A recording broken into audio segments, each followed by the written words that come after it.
I don't want to lay on the past too much, but Brian Connolly, who was in the band, has gone, and you've got a new lead singer, right? Brian left in '78. So he's been gone that long? This. It's been 7 years. And why did he leave? A couple of reasons. Musical and, just personal? a couple of differences. Not really personal, nothing that personal. I think what did it was that towards the end of that period, we'd been on the road extensively in the States, and he'd come to a point where the touring was getting to him a bit. He'd had it. And, it wasn't a personal thing at all. Right. How long then were you off the road? You said 78 he went, so was that when you went off the road? No, we toured.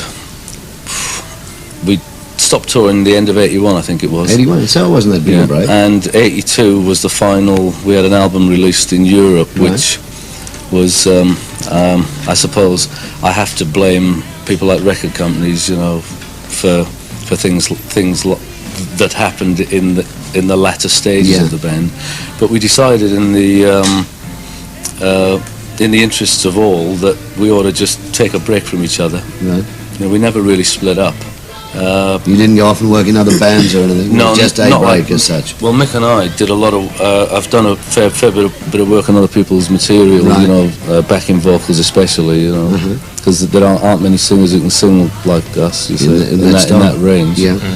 And I've had a couple of solo things. Mick and I have produced other people, but we came to a decision at the beginning of this year. We didn't want to come together last year in England when we had the compilation out then, because that would have been seen jumping on a bandwagon. Gotcha. So you waited till that was passed. And we decided to pull it all back together because basically we missed it.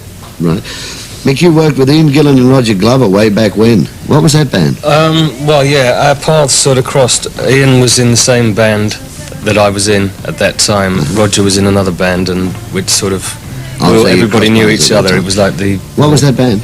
Oh, the band was called Wainwright's Gentlemen, and then the band that Ian and Roger were in, a band called Episode 6. How would you describe your sound compared to when the suite first came together? Has it changed a whole lot? A little heavier, maybe? A little harder?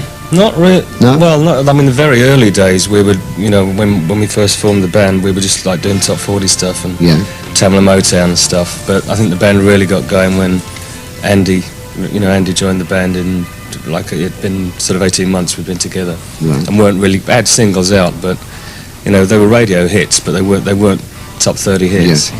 And I think that we all knew the direction we wanted to go in, but we didn't have the right kind of guitarist till Andy came along. Do you still play all the hits in this bracket that you're doing now? All the rock hits, Not everything. What would be the one song that goes over best? I suppose Fox, because it was the #1 here.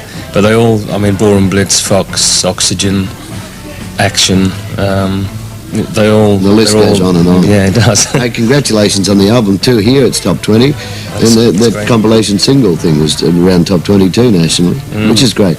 And congratulations on this, coming back and knocking them over again. It's all off and running again for you.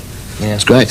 I'm glad you mentioned Ballroom Blitz, you said, or did you say Fox? Well, Fox on the run end. I mentioned both of them. God, I thought you said Ballroom Blitz. I did, Ballroom Blitz. Okay, 1977, it was the top 10 hit, and we just happened to have it for you. The Sweet, catch them, wherever they are. Still got a few weeks to go in Australia.